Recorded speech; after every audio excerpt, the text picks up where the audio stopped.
इतनी बड़ी हो गई है आज मेरी छोटी बहन कि रुखसत ही आ गई उसकी। आपको ही जल्दी थी अपनी छोटी सी जान छुड़ाने की। एक ना एक दिन तुम्हें अपने घर जाना ही था। फिर जो रिस्पॉन्सिबिलिटी अम्मी अब्बू ने मुझे दी थी उसकी भी अदायगी करनी थी। वैसे कितना अच्छा होता ना अगर आज मामा पापा यहाँ होते। बस हमेशा ये याद रखना कि तुम खुश रहोगी तो वो भी सुकून में होंगे। भाई अब कायनात के बाद मैं भी नहीं होंगी।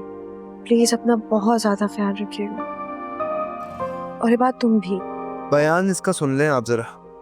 बोल तो ऐसे रही है जैसे मीलों दूर जाए। अगले दिन हमारे ही घर पे हमारे सर पे सवार होना इसने। आयमा मेरी फिक्र मत करना, मैं खुश हूँ। बस तुम अपने घर में अपने हमसफर के साथ खुश रहना, अपना ख्याल रखना।